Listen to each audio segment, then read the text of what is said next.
Go up, slide your hand up. There you go. Almost. That's why I don't wear a wedding ring. And that, folks, is how you lose a finger.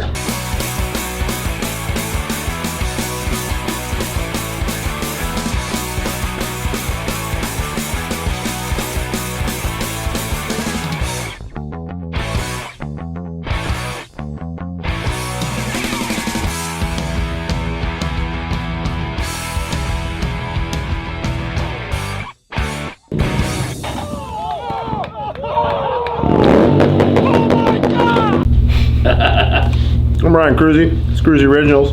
That's Brandon. That's K-BAR. I'm eating beef jerky.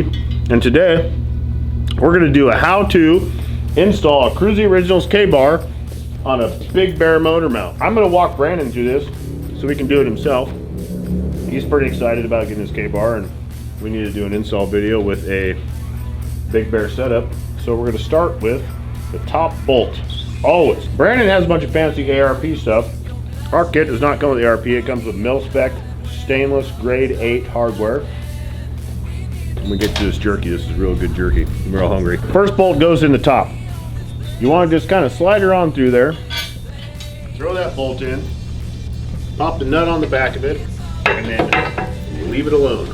So where everyone makes their first mistake is they put that bolt in and then they just crank it tight. So now the K-BAR is just going to go wherever it feels like going, and it's going to be bound up. Everything's loose.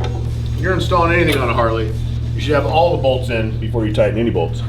Okay, step 2. Good jerky. The K-BAR is made to stretch over this guy. It's tight. So, take it off? Nope. Just leave it hooked, just like that. Here we go. Hey.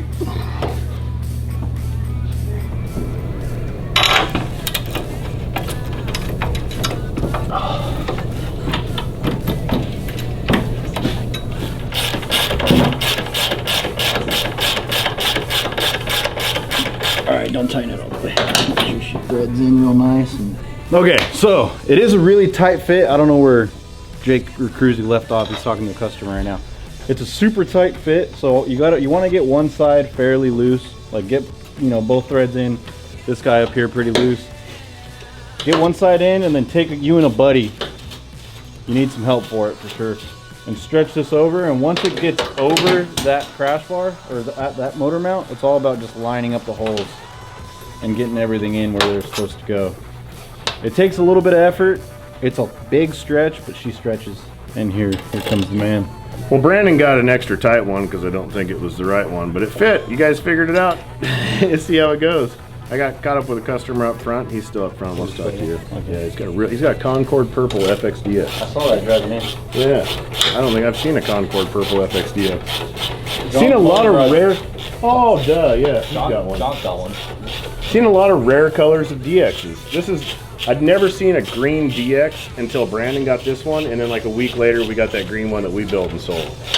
And then homeboy just pulled up out front with 7,500 miles on that 2000 FXDX. His mom bought it brand new in 2000, and it's just been sitting, and he just acquired it, and he's gonna build himself a nice little bike. How you guys doing? How'd it go? It's all bolted. She go on smooth, or was I just f***ing off? It's tight? It was tight. Normally you only got to stretch them about that far because we make them wide so they fit both ways. You compress them a little bit for the stock, and then they stretch a little bit for OEM. Yeah, so everything's loose. It's still loose. He's gonna put the crossbar in loose. Put a little anti-seize on those guys. If you run one of our crossbars, the K slider down the bottom, anti-seize those. That is just anti-seize on these bolts right here only. Red Loctite on these, anti-seize on these, just so it's easy to replace the sliders, because you will chew those up and you will want to replace those eventually. So, top shelf up there by that WD-40 can. That will do ya.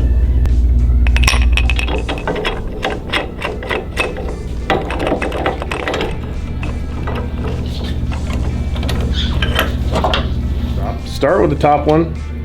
Tighten that one down. That's going to set where the bar is supposed to sit, and then we'll tighten the Big Bear mounts, torque those to 35 foot-pounds, and then we will tighten the K slider very last. You just tighten that, and it just gets tightened to tighten. Well, didn't think that one through. You stuck? Give her a push. Go up, slide your hand up. There you go. Almost. That's why I don't wear a wedding ring. And that, folks, is how you lose a finger. What is that, titanium or tungsten? Man, you know what happens if you do break your finger and they gotta get that thing off you? They gotta cut it off. That's probably tight enough. Yeah, that'd be a bad day. Rubber, man, disposable. Here you go. Thank you, sir. 35 foot-pounds is pretty goddamn tight.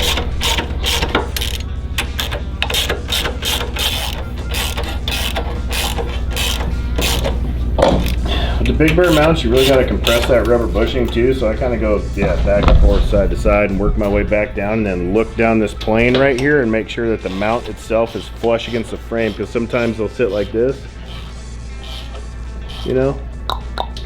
You don't want that. You want this to go. Putting this on, doing this whole setup right here, you really need a flat jack, you really need a lift, you need something to hold the motorcycle so you can lift the bike. You see I got a 2x4 underneath here. We just lifted to take the pressure off the motor to get everything to line up properly. If you don't have that kind of stuff, you have no business doing this job. You should take it to somebody that has these things to do it properly, or you're just gonna blow the holes out in your frame, you're gonna f something up. Get these guys. The nice part about when you clamp these down, tighten this first, it holds this guy in place, and then these guys will tighten in nice and secure. You don't gotta crank those either, they're tightening into Delrin, so just get them till they're tight and give them a good little snug, you know, you'll feel it. There she is, man, the bike's pretty well protected. He's got actually our first style of derby cover with the built-in Delrin slider. They look a little different now, a little fancier, but this one's been tried and true, that's for sure. This is probably the first one we made, huh? Yeah. He's been packing this around for a few bikes now. Yeah. Sold his other bike, he's like, yeah, I'm keeping that derby cover though, you don't get to have that. And then we make shock sliders that go top and bottom too, that are aluminum with Delrin pucks on the end. If you have all that stuff, you can pretty much just step off the bike and let it slide up to the curb and everything should be pretty good. When you're running something like this, you also need to go lean your bike over and check lean angle before you go shredding any corners, because if you don't have any real suspension on, you might be dragging that on the ground. So these are things that are up to you and your responsibility to check before you go shredding. Common sense, really. We done? That looks damn good, man. Looks better. Looks damn good. I want Trent to take some pictures. But on that note, there it is. They squeeze over. It is a bitch a little bit setting up a Big Bear motor mount. You need the right tools. You need a friend to help you. And you need to take your time and you need to do it right. It also helps to get a thread chaser and clean those threads out. When you pull the bolts out, you need to clean those threads out, clean that shit out, make sure everything bolts together smoothly. Cleanliness and organization and stopping and looking and thinking while you work on a motorcycle is the key to success. I'm Ryan Kruesi. This is Kruesi Originals. That's a K-bar. That's a K-slider. I'll put links in the description down below. They've been around a long time. They've been tested. They've been beat. And they are the best. Really, they are the best. Kruesi Originals. Thank you. Thank you, Brandon. Nice work, bud.